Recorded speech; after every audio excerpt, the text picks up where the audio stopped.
വളരെ വിജനമായ ഒരു പ്രദേശത്ത് ഒരു ബസ് സ്റ്റാൻഡിൽ തന്റെ സ്ട്രെസ്ഫുള്ളായ ജോലിക്ക് ശേഷം വണ്ടി കാത്തുകയാണ് ഒരു മധ്യവയസ്കൻ. മഴ നന്നായി കോരിച്ചൊരിയുന്നുണ്ട്. അയാൾ കുറച്ചു മുന്നേ മേടിച്ച ബീഡി പാക്കറ്റിൽ നിന്ന് ഒരു ബീഡി പുറത്തെടുത്തു. തന്റെ കയ്യിലുണ്ടായ തീപ്പെട്ടി വരച്ച് അയാളത് കത്തിച്ച് തന്റെ ചുണ്ടോട് ചേർത്ത് വെച്ചു. കഷ്ടിച്ച് 1-2 തവണ അയാൾ വലിച്ചിട്ടുണ്ടാവും. ദൂരെ നിന്ന് ഒരു ഓട്ടോറിക്ഷ വരുന്നത് അയാളുടെ ശ്രദ്ധയിൽപ്പെട്ട് അയാൾ ആ ബീഡിക്കുറ്റിയിലേക്ക് ചെറുതായിട്ടൊന്ന് നോക്കി. പിന്നീട് ആ ബീഡിക്കുറ്റി താഴേക്ക് എറിഞ്ഞ് ആ ഓട്ടോറിക്ഷയ്ക്ക് നേരെ നടന്നുപോയി. താഴെ കെട്ടിക്കിടന്ന വെള്ളത്തിൽ ആ ബീഡിക്കുറ്റി മെല്ലെ മെല്ലെ മെല്ലെ എരിഞ്ഞു തീരുകയാണ്.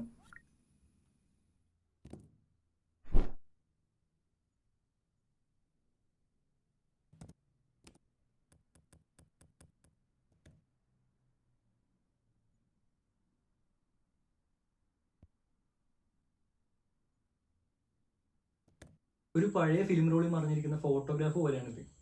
നമ്മുടെ നേക്കഡ് ഐസിന് കാണാൻ കഴിയാത്ത, എന്നാൽ ഒരു ഡിസ്കവറിക്ക് വേണ്ടി വെയിറ്റ് ചെയ്തിരിക്കുന്ന ഒരു image. It's tucked in shadow, in silence and in lights. Then has in it spoken. അതുപോലെ ഒരു റോ ആയിട്ടുള്ള ഒരു ഇമേജ്, ഒരു കഥാതന്തു. ഈ കഥാതന്തുവിനെ സ്ക്രിപ്റ്റ് ആക്കി മാറ്റി വെച്ച് കഴിഞ്ഞാൽ ഒരു ഫിലിം റോളിനെ ഡാർക്ക് റൂമിലിട്ട് പ്രോസസ് ചെയ്യുന്ന പോലെയാണ്.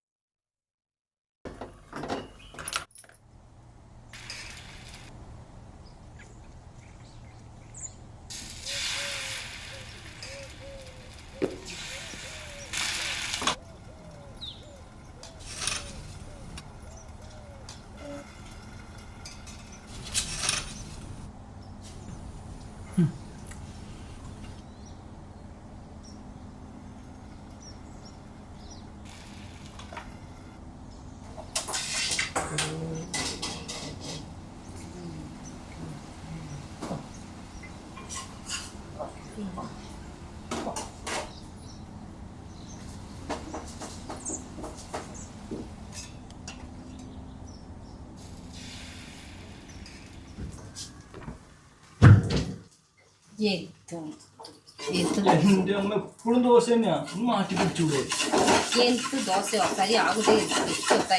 പിന്നെന്താ മാറോ? മാറോ, ഞാൻ മാറ്റാം. അറിയൂട്ടാ കുക്കാക്കാൻ. കാണുന്നുണ്ട് ദോശ ഇങ്ങനത്തെ ദോശ ഹോട്ടലിൽ കിട്ടുവാടാ? നീ ചോദിക്കും. ഈ കുഴഞ്ഞ ദോശ ഇവിടെ തന്നെ കിട്ടും. നോക്കണോ? വെള്ളം മതിയാ? വെള്ളം മതി മതി മതി.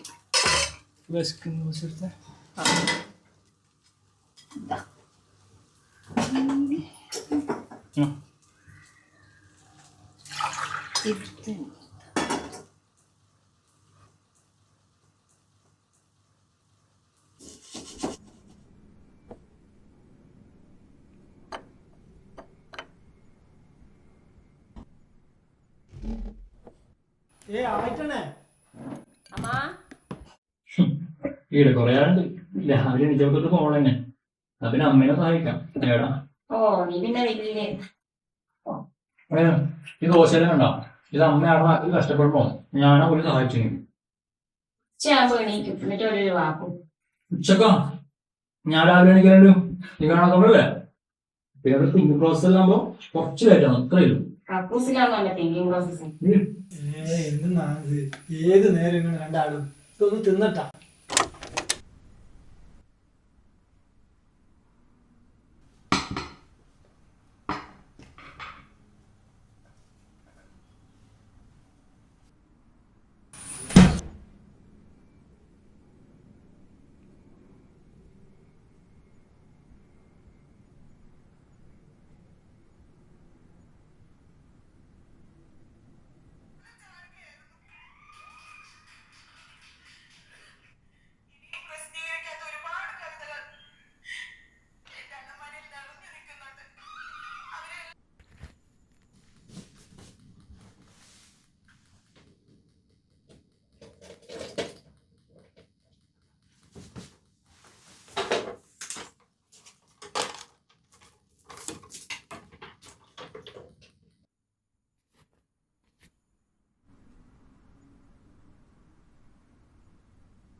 ഇതുവരെ ആരാനും സ്പർശിക്കപ്പെട്ടിട്ടില്ലാത്ത വെളിച്ചം കാണാത്ത ഒരു നെഗറ്റീവ്.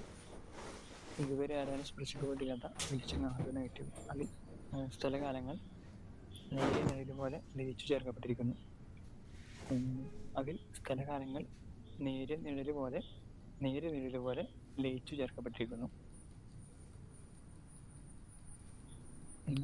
കഥ മുന്നോട്ട് പോയിക്കൊണ്ടിരിക്കവേ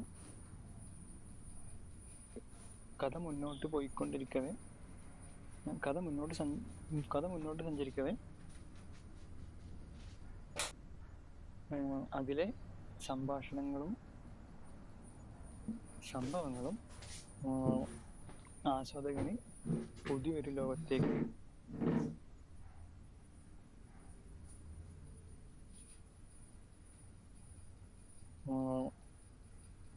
വെളിച്ചം വീശുന്നു.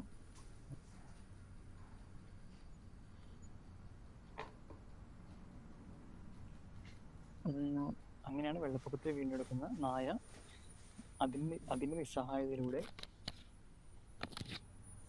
ആസ്വാദകന്റെ മനസ്സിൽ ഒരു ഭാരത്തിന്റെ തോന്നലുളവാക്കുന്നത്.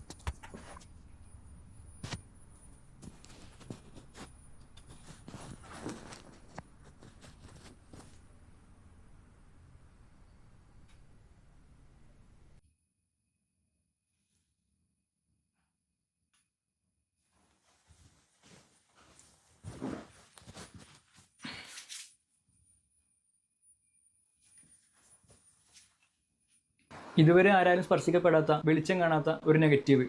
അതിൽ സ്ഥലകാലങ്ങൾ നേരിയ നിഴല് പോലെ അടയാളപ്പെടുത്തിയിരിക്കുന്നു. കഥ മുന്നോട്ട് പോകുന്തോറും അതിൽ സംഭവങ്ങളും സംഭാഷണങ്ങളും ആസ്വാദകനെ ഒരു അജ്ഞാത ലോകത്തേക്ക് വെളിച്ചം വീശുന്നു. അങ്ങനെയാണ് വെള്ളപ്പൊക്കത്തിൽ പെട്ടുകിടക്കുന്ന പട്ടിയുടെ നിസ്സഹായ അവസ്ഥ നിങ്ങളുടെ മനസ്സിൽ ഒരു ഭാരത്തിന്റെ തോന്നൽ ഉളവാക്കുന്നത്.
നീ പുറത്തു വന്നാ അവിടെ നിൽക്കപ്പ വരാം. നമുക്ക് കളർ കൊടുക്കാം. എന്തേ നോക്കി, നല്ല കളർ കൊടുത്ത മോള്. ഇതെടുത്തോ, കരയണ്ട കേട്ടോ മോള്. നമുക്ക് മാമന് നല്ല അടി കൊടുക്കാം. കളർ കൊടുത്ത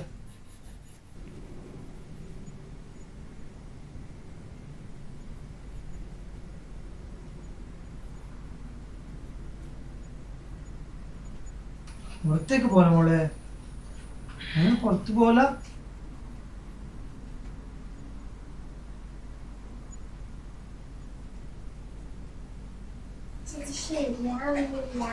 സാറില്ല, പാവ കൊടുക്ക്.